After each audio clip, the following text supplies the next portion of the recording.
Welcome back, guys. The pollinating is upon us, as you can see here in East Texas. This is our 22-way professional-only ceramic coatings and sealants longevity test, this being update number 8, or the 6-month mark.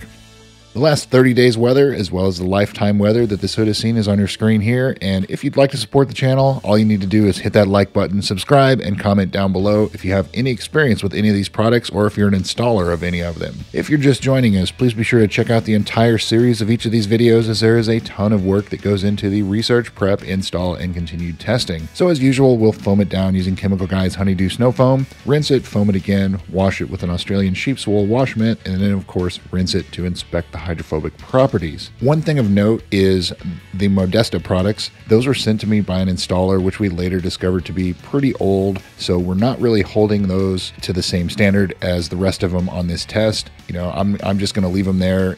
So with that out of the way, let's jump right into it, see how things are looking.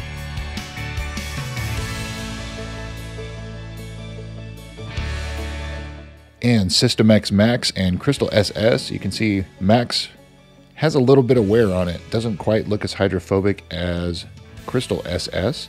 Both of those are single layer products. Literally just put them on, let them sit for a short amount of time and wipe them off. G-Technic Ultra looks pretty good. Owner's Pride. And I believe they've come out with a newer version since this test started. So this is the original Owner's Pride, which is made by Tech 580 or ECP or something like that. Nano Cotex Graphene not looking very good. Here at the 6-month mark, you can see that water's sticking to it pretty good. And the two Modesta products there in the upper right, you can see that BCO9 and BCO3 and BCO9 and BCO4 looking not great, but again, we're not going to hold it against them. Geon Q2 MOHS looks all right. OptiPro Pro Plus looks very hydrophobic, as does Ceramic Pro Gold. Multiple layers of coating on that. Ceramic Pro Silver looking all right, and Ceramic Pro Bronze, which is just one layer of 9H, it is now failed. Pretty close. So we're going to call it failed. There's just a little bit that's not sticking, but yeah, it's failed. Ceramic Pro Sport has proven time and time again to be a pretty impressive product. That's a spray. And IGL Kenzo Standard versus Graphene. At this point, they're looking pretty similar. IGL Kenzo Standard is no longer available. It was replaced with Kenzo Graphene. SPS Graphene made by Art to Shine, also looking very hydrophobic. Opti Pro 3, little bit of wear on it. And Modesta BCO9 plus the Paul Dalton's private label. Again, we're not holding that against them.